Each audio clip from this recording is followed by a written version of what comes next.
Үҙе асылына ҡайтҡан һайын, мосолман тормошона етдирәк ҡарай башлай. Көн күрешендә килеп тыуған һорауҙарына төплө яуап эҙләй, гөнаһлы ғәмәл ҡылыуҙан ҡурҡа. Тимәк, дини ғилемгә уның ихтыяжы арта. Шул ваҡыт әсәһенә һорауҙарын яуҙырып ҡына торған бала төҫлө, ул йә берәй дин әһеле, йә баҫмаларға мөрәжәғәт итә. Шөкөр, борсоулы күңелдәрҙе тынысландырған, туған телебеҙҙә сыҡҡан дини гәзит-журналдар бар. Шуларҙың береһе халыҡ яратып уҡыған «Әс-Сәләм» гәзите. Донъяны ялмап алған һуңғы ваҡиғалар һүҙҙең тормошыбыҙҙа әһәмиәтле урын алғанын асыҡ күрһәткәндер. Һүҙ төшөнкөлөк һаҙлығына батырыу бар. Шулай уҡ күңелгә ҡанат үҫтереп, артабанғы тормошҡа этәргес көс биреүсе лә һүҙ. Шуғалыр да һөйөклө пәйғәмбәрбеҙ Мөхәммәд саллаллаһу алейхи ва сәләм яҡшы һүҙ генә һөйлә, йә өндәшмә тип юҡҡа ғына беҙҙе киҫәтмәгәндер. Былтырғы ғинуарҙан башҡорт телендә сыға башлаған «Әс-Сәләмдең» маҡсаты ла үҙен алдырып уҡыусыға яҡшылыҡ, яҡтылыҡ тураһында ғына һөйләү.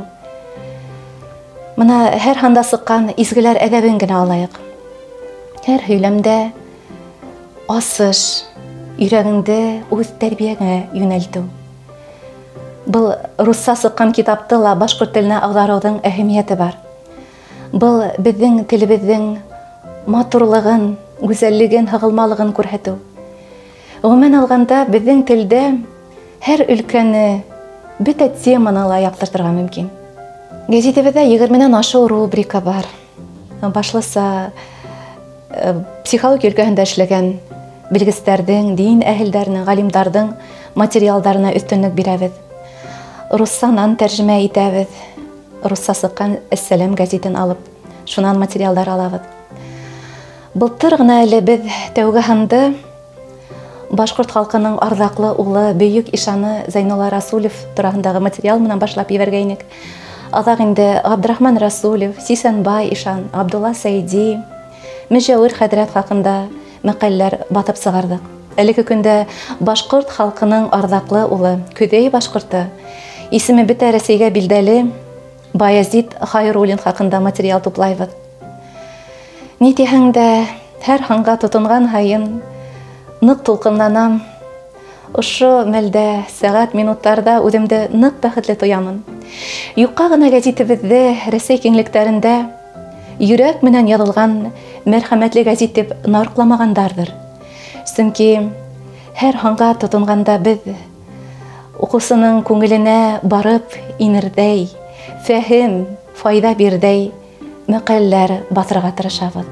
Интернет барыбер ҡулға тотоп уҡыған китап йә гәзитте алыштырмай. Баҫманың һәр битен бармаҡтар менән ҡағылып уҡығанда мәғлүмәт яҡшыраҡ хәтерҙә ҡала икән.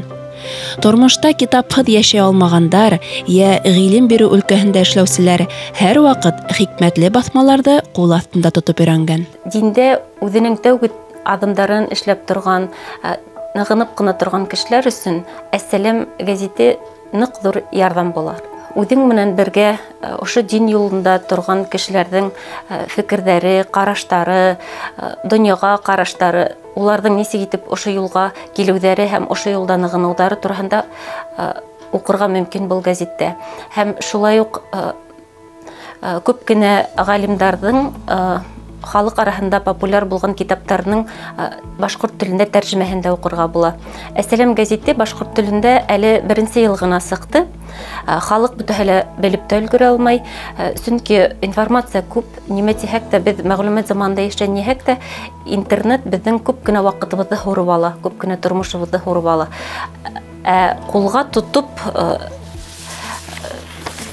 гәзит, уҡырлыҡ гәзиттәр ҙә һүҙең дөрөҫөгәрәк дөрөҫ мәғлүмәт биргән һәм халыҡты тура юлдан алып барған гәзиттәр ҙә һирәгәйҙе тип әйтте. Һәм дә хата булмаҫ. Шуға күрә бөгөнгө көндә кеше юл сатында торған мәлдә, үҙен эҙләгән мәлдә, ошолай итеп кешегә дөрөҫ юлды, тура юлды күрһәтеүсе гәзиттәр, мәғлүмәттәр бик ныҡ кәрәк. 1991 йылдан официаль рәүештә беҙҙең илебеҙҙә дин рөхсәт ителгән мәлдән башлап 30 елдан өстүстенен ашу вакыт үтте. Шул елдарда без акты карынан айырырга өйрәндек һәм ошондой мәгълүматлы газеттер сыга башлауы бик куанычлы күренеш. Һәм милләттәшләремә ошон Әссәлам газетен яздырып укуларын тәкъдим итер идем. Ассаламу алейкум ва рахматуллахи ва баракатух. Әссәлам газеты башкорт телендә сыга башлагач та мин бик шатланып укый язылдым. Бұл газетте минем өчен бик мөһим дин буенча сорауларга җаваплар бар. Тәрбия турында мәкаләләрне кызларыма yetkерергә тырышам. Күренекле шәхестәр турында уку үзе бер тарихи хатирә.